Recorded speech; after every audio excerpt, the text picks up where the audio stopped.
le rôle de l'administrateur judiciaire dans les procédures amiables, on va donc prévention des difficultés des entreprises. La mécanique, vous avez les autres acteurs que vous avez déjà entendus probablement sur le panel. Donc, en général, c'est l'avocat ou l'expert comptable d'une entreprise qui subit une période un peu difficile, qui recommande au dirigeant ou à la dirigeante de déposer une requête auprès du président ou de la présidente du tribunal de commerce pour désigner donc un administrateur judiciaire en qualité de mandataire ad hoc ou de conciliation. Mais donc, c'est une procédure amiable qui est confidentielle, qui n'apparaît pas sur le CABIS. Donc, l'administrateur judiciaire, en fait, se fait donner par le président de la juridiction un pouvoir pour aller discuter avec les créanciers. Ce pouvoir n'est pas comminatoire. Contrairement à l'administrateur judiciaire avec sa casquette d'administrateur judiciaire en procédure judiciaire, on n'impose rien. On est un facilitateur de négociation. Et donc, ces négociations-là, le rôle, c'est celui d'un chef d'orchestre, je dirais, et il peut être extrêmement variable parce que les missions du mandat ad hoc ou de la conciliation sont elles-mêmes très diverses. Alors, les plus connues, les plus fréquentes sont des missions qui consistent à négocier avec des créanciers de l'entreprise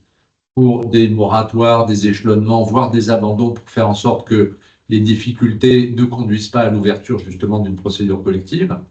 Et donc, on se retrouve souvent à discuter alors avec les créanciers publics via la CCSF ou directement avec l'URSSAF les impôts, également avec les banques qui peuvent être constituées en pool. Donc là, on voit les affaires spéciales. Et en fait, on se met autour d'une table, on essaie de faire établir des prévisionnels et de démontrer aux banquiers, pour prendre l'exemple des banques, qu'il vaut mieux étaler sur 3 ou 4 ans de plus que ce que le calendrier des échéanciers initiaux donnait, voire d'abandonner un petit morceau ou de baisser les taux, plutôt que de pousser un recouvrement un peu agressif qui conduirait l'entreprise à aller se réfugier dans un redressement judiciaire ou pire, et finalement avoir la créance du créancier, de la banque en l'occurrence, qui serait beaucoup plus menacée, abîmée. Et donc nous, on n'impose rien, mais on est celui qui va tenter de convaincre les parties en présence qu'un bon accord vaut mieux qu'une procédure collective.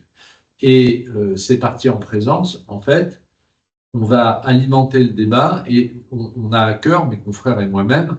d'être perçus, c'est très important pour nous, comme une entité neutre. Alors on vient aider l'entreprise, mais on n'est pas dans le rôle de l'avocat. Là, nous, on essaie de se poser en autorité neutre qui va vraiment étudier de façon objective la situation de l'entreprise, ses capacités de remboursement et le maximum qu'elle peut donner à ses créanciers pour assurer les dits remboursements. Donc là, ce sont les discussions économiques, mais les procédures amiables, comme je vous disais qu'elles pouvaient être de nature très différente. Ça peut être un conflit d'actionnaires qui est en train de mener une sorte de paralysie de fonctionnement de la société. Alors, il y a des administrations provisoires pour ça, si c'est vraiment aigu, mais si c'est juste un conflit qui déstabilise le fonctionnement de l'entreprise, il nous arrive régulièrement, à moi comme à mes confrères, de réunir des associés et de dire, bon, maintenant, il y en a un qui doit sortir, à quel prix, comment, et on mène ces discussions-là. Ça peut être aussi un épiphénomène dans la vie de l'entreprise, une entreprise qui est très dépendante avec un seul gros client qui décide de résilier le contrat, plutôt que de se précipiter à déposer le bilan, et ben on peut faire désigner un administrateur judiciaire dans une procédure amiable, mandat ad hoc ou conciliation, et ne parler qu'avec ce gros client en lui disant vous pouvez pas rompre les relations commerciales brutalement, il y a des jurisprudences pour ça, donc parlons de l'indemnité qui vous permettrait à vous de ne pas être en faute dans la rupture du contrat et à l'entreprise de survivre malgré la perte de ce gros client, le temps de rebondir et de trouver d'autres clients. Donc ça peut être vraiment très divers. Ce qu'il faut retenir, c'est que finalement, ce qui fait notre qualité d'administrateur judiciaire dans ces procédures amiables, c'est beaucoup l'expérience et l'insertion dans le tissu économique dans lequel on intervient, parce qu'au bout de quelques années, et après avoir traité un certain nombre de dossiers, les partenaires économiques de la région en question nous connaissent, donc les gens nous font confiance. Alors, le rôle de l'administrateur judiciaire, pour rappel, un administrateur judiciaire, c'est une fonction réglementée. En France, on est un nombre limité, on en est 158 avec une compétence nationale, c'est-à-dire que théoriquement, tout administrateur judiciaire peut travailler sur tout le territoire, étant entendu que chaque territoire a ses spécificités. C'est la raison pour laquelle chaque administrateur judiciaire s'est un peu spécialisé dans des départements, en tout cas, dans lesquels il exerce. Le rôle de l'administrateur judiciaire attendu, c'est d'accompagner des entreprises qui connaissent des difficultés financières, sociales parfois ou environnementales, de manière à apporter un soutien technique, un support juridique aussi, puisque grâce aux fonctions spécifiques, on a des compétences qui sont exclusives, on peut résilier un contrat, on peut procéder à des licenciements pour motif économique dans des conditions d'urgence, donc dans des délais beaucoup plus rapides que ce que le droit commun nous donne. Théoriquement, une procédure de licenciement peut durer chez nous 15 jours, alors qu'en moyenne, en droit commun, ça dépend, mais c'est un mois ou 2 mois. Donc l'administrateur judiciaire est ce qu'on appelle un acteur de la crise. Et dans la crise, on a ce qu'on appelle la crise préventive et la crise judiciaire. Donc en fait, pour distinguer, la prévention, ça oblige à pouvoir discuter de manière amiable avec des interlocuteurs. Ça va être des partenaires bancaires, ça va être les organismes fiscaux et sociaux, et ou tout fournisseur que vous pourriez avoir. La liste n'est pas limitative, vous pouvez appeler ces personnes-là dans la mission. Et la procédure judiciaire, c'est lorsqu'on est dans un état financier qui va nous conduire à de plus grandes difficultés, pour donner la définition de la sauvegarde, mais peu ou prou, vous êtes dans cette frontière qui vous oblige à passer sous la protection du tribunal et où la seule protection d'un mandataire ad hoc ou d'un conciliateur ne suffit pas. Voilà, pour distinguer le rôle. Donc accompagnement des entreprises, on aide soit à la discussion dans le support de négociation, ou on aide judiciairement parce qu'on a des moyens d'action qui nous permettent de subordonner des créanciers privés, des partenaires bancaires et sociaux par le biais des procédures collectives.